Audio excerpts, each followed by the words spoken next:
Local ಎಕ್ಸ್‌ಪ್ರೆಸ್‌ಗೆ ಮತ್ತೊಮ್ಮೆ ಸ್ವಾಗತ.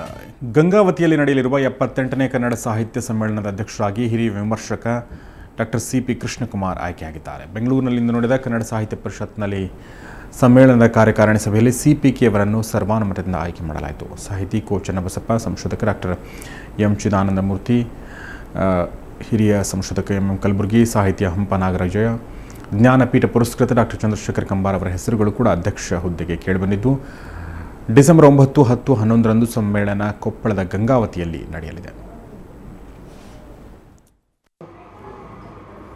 English ಮತ್ತು ಸಂಸ್ಕೃತ ಮತ್ತು ಕನ್ನಡದಲ್ಲಿ ಸಮಾನ ಪಾಂಡಿತ್ಯವನ್ನು ಇಟ್ಕೊಂಡಿರ್ತಕ್ಕಂಥವರು, ಕನ್ನಡ ಸಾಹಿತ್ಯ ಲೋಕಕ್ಕೆ ತಮ್ಮ 300 ಕೃತಿಗಳಿಗೂ ಮಿಗಿಲಾದಂಥ ಕೃತಿಗಳನ್ನು ಕೊಡುಗೆಯಾಗಿ ನೀಡಿದಂಥ ಧೀಮಂತ ವ್ಯಕ್ತಿತ್ವದ ಡಾಕ್ಟರ್ ಸಿ.ಪಿ. ಕೃಷ್ಣಕುಮಾರ್ ಅವರನ್ನು 78ನೇ ಅಖಿಲ ಭಾರತ ಸಾಹಿತ್ಯ ಸಮ್ಮೇಳನದ ಸರ್ವಾಧ್ಯಕ್ಷರನ್ನಾಗಿ ಕಾರ್ಯಕಾರಿ ಸಮಿತಿ ಸರ್ವಾನುಮತದಿಂದ ಆಯ್ಕೆ ಮಾಡಿದೆ. ಇನ್ನು ಕೋಲಾರ ನಗರದ ಅಮ್ಮವಾರಿ ಪೇಟೆ ಬಳಿ ಇರುವ ಆಂಜನೇಯ ಸ್ವಾಮಿ ದೇವಾಲಯದಲ್ಲಿ ಕಿಡಿಗೇಡಿಗಳು ದನದ ಮಾಂಸ ತಂದು ಹಾಕಿದ ಘಟನೆ ನಡೆದಿದೆ. ವಿಷಯ ತಿಳಿಯುತ್ತಿದ್ದಂತೆ ದೇವಾಲಯದ ಬಳಿ ಹಿಂದೂ ಪರ ಸಂಘಟನೆ ಕಾರ್ಯಕರ್ತರು ನಾಗರಿಕರು ಜಮಾಯಿಸಿ ಹಿಂದೂ ವಿರೋಧಿಗಳ ವಿರುದ್ಧ ಧಿಕ್ಕಾರ ಕೂಗಿದರು. ದೇವಾಲಯದ ಬಳಿ ಬಿಗುವಿನ ವಾತಾವರಣ ನಿರ್ಮಾಣಗೊಂಡಿತು. ಸ್ಥಳಕ್ಕೆ ಭೇಟಿ ನೀಡಿದ ಜಿಲ್ಲಾ ಪೊಲೀಸ್ ವರಿಷ್ಠಾಧಿಕಾರಿ ತ್ಯಾಗರಾಜನ್ ಘಟನೆ ಕುರಿತು ಪರಿಶೀಲನೆ ನಡೆಸಿದರು.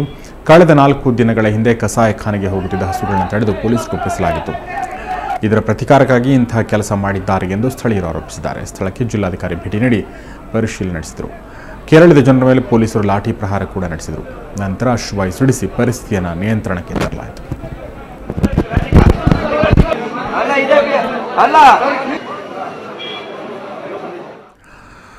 ಮಂಗಳೂರಿನಲ್ಲಿ ಮಾದಕ ವ್ಯಸನಿಗಳ ಸಂಖ್ಯೆ ಇತ್ತೀಚೆಗೆ ಹೆಚ್ಚಾಗ್ತಾ ಇದೆ. ಕಾಲೇಜು ಹುಡುಗರನ್ನೇ ಟಾರ್ಗೆಟ್ ಮಾಡಿಕೊಂಡು ಕೆಲವು ಜಾಲಗಳು ಕಾರ್ಯನಿರ್ವಹಿಸ್ತಾ ಇವೆ. ಈ ಬಗ್ಗೆ ಅರಿವು ಮೂಡಿಸಲು ನಗರದ ಯುವಕರ ತಂಡವೊಂದು ಕಿರು ಚಿತ್ರವೊಂದನ್ನು ಸಿದ್ಧ ಮಾಡಿದೆ. ಬನ್ನಿ, ಈ ಟೆಲಿಫಿಲ್ಮ್ ಹೇಗಿದೆ ನೋಡ್ಕೊಂಡು ಬರೋಣ.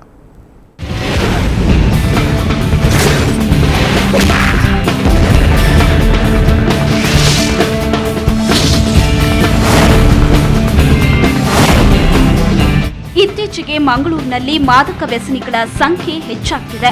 ಕಾಲೇಜು ವಿದ್ಯಾರ್ಥಿಗಳನ್ನೇ ಟಾರ್ಗೆಟ್ ಮಾಡಿಕೊಂಡು ವ್ಯವಸ್ಥಿತ ಮಾದಕ ಜಾಲ ಕಾರ್ಯನಿರ್ವಹಿಸುತ್ತಿದೆ. ಈ ಬಗ್ಗೆ ಜಾಗೃತಿ ಮೂಡಿಸಲು ನಗರದ ಯುವಕರು ಟೆಲಿಫಿಲ್ಮ್ ಒಂದನ್ನು ನಿರ್ಮಾಣ ಮಾಡಿದ್ದಾರೆ. ಯುವಕರೇ ಮಾದಕ ವ್ಯಸನಕ್ಕೆ ತುತ್ತಾಗಬೇಡಿ ಎಂಬ ಸಂದೇಶ ಸಾರೋ ಡಾರ್ಕ್ ಕ್ರೈಸಿಸ್ ಎಂಬ ಟೆಲಿಫಿಲ್ಮ್ ರೆಡಿಯಾಗಿದೆ. ಗಾಂಜಾ, ಅಫೀಮ್ನಂತಹ ಚಟಗಳಿಗೆ ಬಲಿಯಾಗಬೇಡಿ, ಉತ್ತಮ ಶಿಕ್ಷಣ ಪಡೆದು ನೆಮ್ಮದಿಯ ಉದ್ಯೋಗ ಅರಸಿ ಜೀವನದಲ್ಲಿ ಸಂತೋಷ ಪಡೆಯಿರಿ ಎಂಬ ಸಂದೇಶ ಈ ಕಿರುಚಿತ್ರದ್ದು. ಮಂಗಳೂರು, ಉಡುಪಿ ಮತ್ತು ಬೆಂಗಳೂರಿನಲ್ಲಿ ಚಿತ್ರೀಕರಣ ಮಾಡಲಾಗಿದೆ. ಎಲ್ಲರೂ ತುಂಬ ಹಾರ್ಡ್ ವರ್ಕ್ ಮಾಡಿದ್ದಾರೆ. ಸೊ ಇದೊಂದು ಸ್ವಲ್ಪ ಡಿಫ್ರೆಂಟ್ ಆಗಿ ತೆಗೆದಿದ್ದಾರೆ. ತುಳು ಫಿಲಮ್ಸಲ್ಲಿ ನೀವು ಯೂಶಲಿ ಕಾಮಿಡಿ ಬಂದಿದೆ, ಇಲ್ಲ ಬೇರೆ ಡ್ರಾಮಾಸ್ ಬಂದಿದೆ, ಬಟ್ ಈ ಥರ ಆ್ಯಕ್ಷನ್ ಅಂತೂ ಸ್ವಲ್ಪ ರೇರೆ. ನಿಮ್ಮ ಪಾತ್ರ ಏನು? ನಂದು ಮೇನ್ ವಿಲನ್ ರೈಟ್ ಹ್ಯಾಂಡ್, ನಾನು ಒಂದು ಗ್ಯಾಂಗ್ಸ್ಟರ್ ಅಂತಲೇ ಹೇಳ್ಬೋದು. ಆಮೇಲೆ ನಮ್ಮ ಫ್ರೆಂಡ್ ಸರ್ಕಲನ್ನೇ ಯೂಸ್ ಮಾಡಿದ್ದಾರೆ. ಅದಲ್ಲದೆ ದೊಡ್ಡ ಹೈ ಬಜೆಟನ್ನು ಹೇಳೋಕ್ಕಾಗಲ್ಲ, ಸಣ್ಣ ಕ್ಯಾಮ್ರಾದಲ್ಲಿ ಮಾಡಿದ್ದೀವಿ. ಸೊ ಇದು ಒಂದು ಯಶಸ್ಸಿಗೆ ಕಾರಣ ಆಗಲಿಕ್ಕೆ ಚಾನ್ಸ್ ಇದೆ. ಸಾಗರ್ ಈ ಕಿರುಚಿತ್ರದ ನಿರ್ದೇಶಕ. ಇಡೀ ಫಿಲಂ ಅನ್ನ ಹ್ಯಾಂಡಿ ಕ್ಯಾಮ್ರಾದಿಂದಲೇ ಶೂಟಿಂಗ್ ಮಾಡಿರೋದು ಮತ್ತೊಂದು ವಿಶೇಷ. ಒಂದೊಂದು ದೃಶ್ಯವನ್ನು 3 ಆಂಗಲ್ಗಳಲ್ಲಿ ಶೂಟಿಂಗ್ ಮಾಡಲಾಗಿದೆ. ಎಡಿಟಿಂಗ್ ಕೂಡ ಸಾಗರ್ ಅವರದ್ದೇ. ಸುಮಾರು 75,000 ರೂಪಾಯಿ ವೆಚ್ಚದಲ್ಲಿ ಟೆಲಿಫಿಲಂ ರೆಡಿಯಾಗಿದೆ. ಡ್ರಗ್ಸ್ ಬಗ್ಗೆ ಅವೇರ್ನೆಸ್ ಕೊಡೋದು, ಹೇಗೆ ಈಗೆಲ್ಲ ಆಗಿದೆಲ್ಲ ಡ್ರಗ್ಸ್ ಎಲ್ಲ, ಅದೆಲ್ಲ ಅವೇರ್ನೆಸ್ ಕೊಡೋದು, ಆ ಟೈಪ್ ಸ್ಟೋರಿ. ಈ ಮೂವಿಯಲ್ಲಿ ಸಸ್ಪೆನ್ಸ್, ಆ್ಯಕ್ಷನ್ ಎಲ್ಲ ಇನ್ಕ್ಲೂಡ್ ಆಗಿದೆ.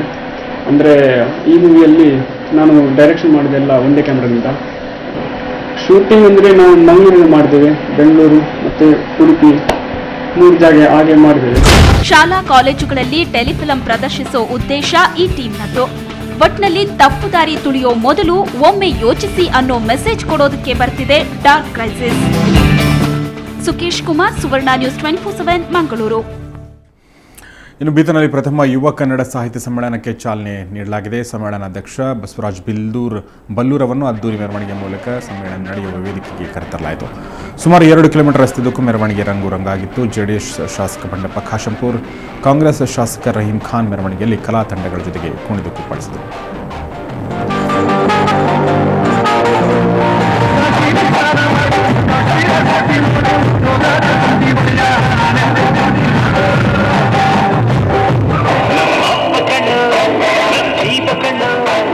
ಕೈ ಬಕಣ್ಣ